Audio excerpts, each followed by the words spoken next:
Hw8 question 2.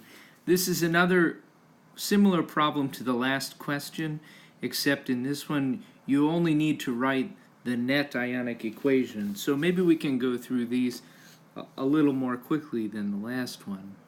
In part A, and everybody's going to have a different set of compounds, but in my case I had sodium bromide and rubidium chloride. To write the products, just write the new combinations of ions that you can form. In my case, that would be sodium chloride and rubidium bromide. Everything is aqueous on the reactant side, no matter what. On the product side, we need to consider the solubility rules. Sodium chloride would be aqueous both by rules 2 and 3, group 1 metal salts and chloride salts. Same thing for the other product, rubidium bromide, group 1 metal, and a halide salt in the case of the bromide ion. So rules 2 and 3 again.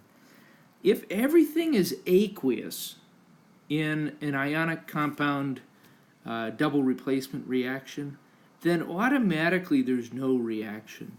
As you can see, if we go to write the net ionic or the complete ionic equation, everything breaks apart. And if everything breaks apart, that means everything crosses out. So everything that's aqueous and strong electrolyte will break apart. So we've got all of the ions broken apart, and all of the ions cross out. We have nothing left, so we have a no reaction. Now the Webb sign has an interesting formatting issue. If you read closely in the directions, they're going to say if there is no reaction, type NR in all of the boxes. That means the box for the coefficient and the box for the formula for all of them. So just type NR for every single one of them. Part B, in my case, it was cobalt 3 chloride and sodium hydroxide.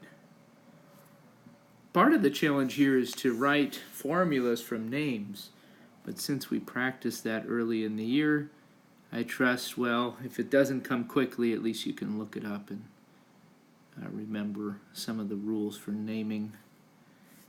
We don't try to trip you up on those rules, but we do expect you to be able to translate names to formulas and formulas to names. We wrote the products as the novel combinations of ions. Cobalt 3 ion would require a coefficient or a subscript 3 for hydroxide. And if you have 3 hydroxides, well, on the product side, then you would need this coefficient 3 in front of sodium hydroxide. And if you have 3 sodiums here, well, that means you need the coefficient 3 for sodium chloride. Let's consider solubility rules. Automatically, anything on the reactant side is aqueous. And on the product side, we're considering solubility rules. Rule 5 of solubility rules states that hydroxide salts are not soluble. And since it's not paired with anything else that would trump that rule, Rule 5 stands. So cobalt hydroxide is a solid. Sodium chloride by both rules 2 and 3 would be aqueous. Break apart anything that is aqueous and strong. So cobalt chloride would break apart. That gives us 3 chloride ions. Sodium hydroxide breaks apart to give us 3 sodiums and 3 hydroxides. And on the product side, the cobalt hydroxide would stay intact. I'm going to include a subscript S to remind us of that. The other ions, I'm not writing subscript AQs because it gets a little tedious. We'll assume anything that doesn't have a state of matter listed behind it as being aqueous. Then we'll look for things to cross out. And quite a few things do. The chloride ion crosses out, the sodium ion crosses out, and what we're left with is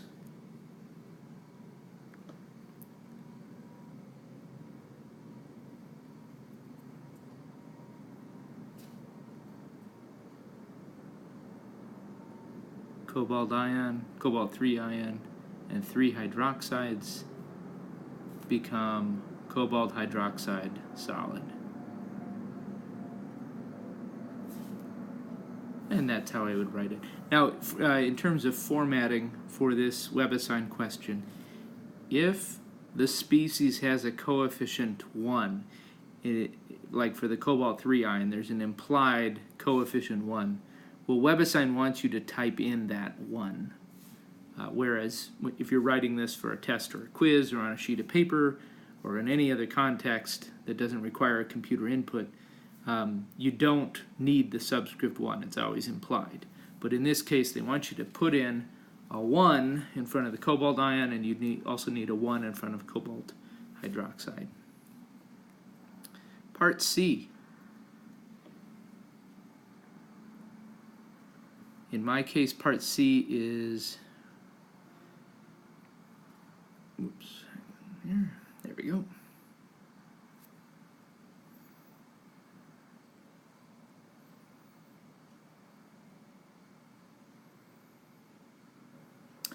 I have silver nitrate and ammonium carbonate.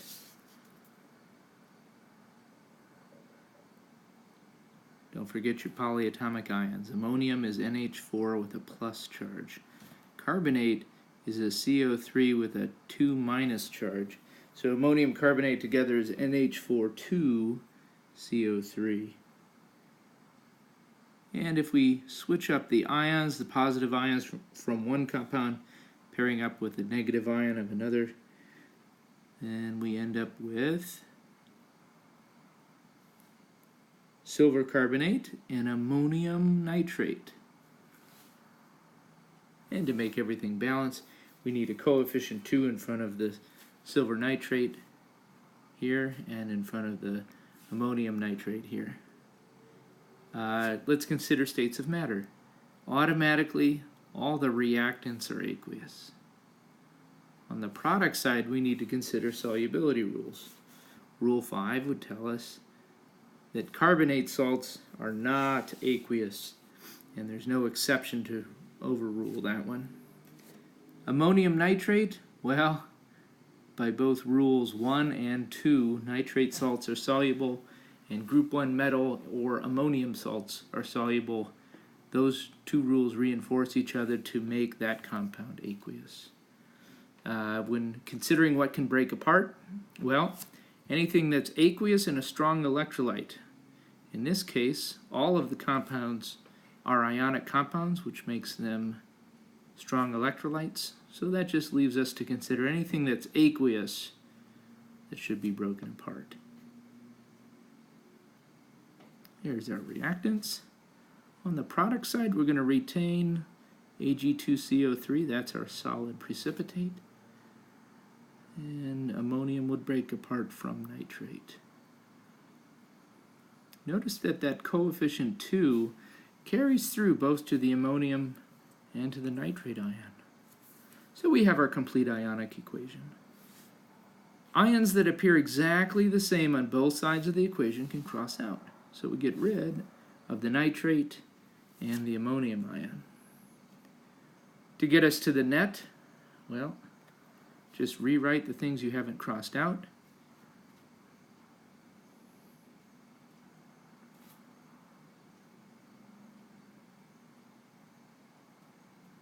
And what we have left is the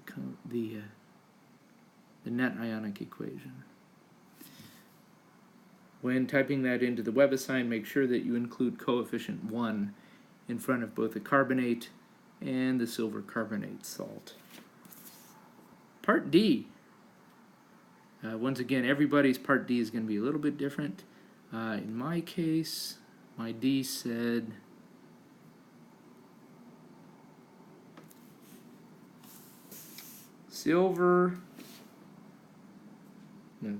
sodium phosphate and potassium nitrate. So I've got Na3PO4. You might say, how did you know to include a subscript 3 for the sodium. How did you know to do that?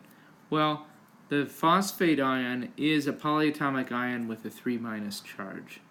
So sodium, which is a group 1 metal, would pair up with that in a 3-to-1 ratio.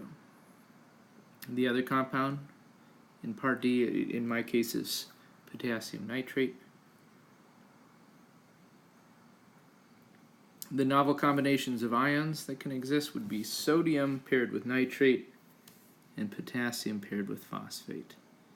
And since potassium is also a group 1 metal, that would also take a subscript 3 when writing the formula for the salt, potassium phosphate. Okay, considering states of matter, reactants automatically are aqueous. On the product side, we need to consider solubility rules. Rules 1 and 2 would make sodium nitrate aqueous. The last compound's an interesting one, potassium phosphate. Rule 5 would say phosphate salts are not aqueous, but Rule 2 would say that group 1 metal salts are aqueous. So here we have two rules. Rule 2 says make this aqueous. Rule 5 would say Rule 6.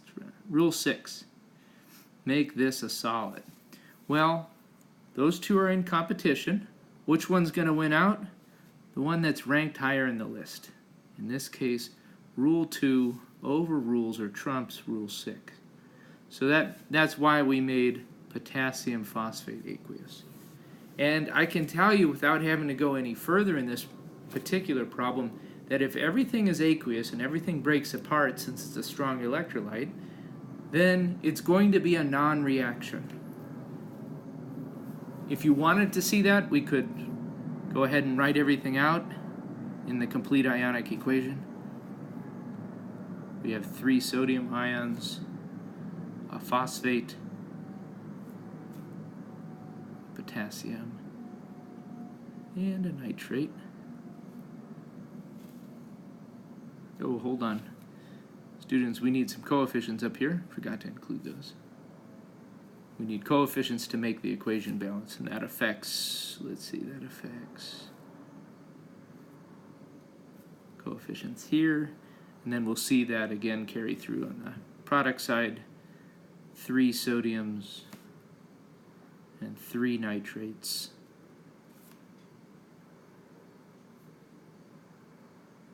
And 3 potassiums and 1 phosphate. What crosses out? Well, check this. Everything. Sodium, 3 sodiums cross out. The phosphate ion crosses out. 3 potassium ions cross out. 3 nitrate ions cross out. If nothing's left after crossing things out, you have a no reaction. In terms of formatting your answer with WebAssign, they want you to type in the letters NR in every single box, including the coefficient box for this problem. So type in NR, NR, NR, NR, and then they'll give you that green check mark. Okay, problem E. In my case, the compounds were silver nitrate, AgNO3, and barium chloride, BaCl2. Barium's a group 2 metal. The novel combinations of ions, which would give us the products, would be silver paired with chloride to make AgCl, silver chloride, and barium nitrate. And since barium's a group 2 metal, it has a 2+ charge, which means that when it's paired with nitrate, there needs to be 2 nitrate ions to cancel out the charges. Let's consider states of matter. Automatically, reactants are aqueous. No further work needed. The products, however, we do need to consider solubility rules. For silver chloride, Rule 3 states that chloride salts are aqueous, with some exceptions, and silver chloride is one of those exceptions. So that means that silver chloride is a solid. It will precipitate out of solution. The barium nitrate, according to Rule 1 of the solubility rules, nitrate salts are aqueous. That would be aqueous. Okay, what can break apart in the complete ionic equation? Oh, and before we go any further, let's balance. I know that we need a coefficient 2 in front of AgNO3 because barium nitrate required 2 nitrate ions. And we'll also need a coefficient 2 in front of AgCl.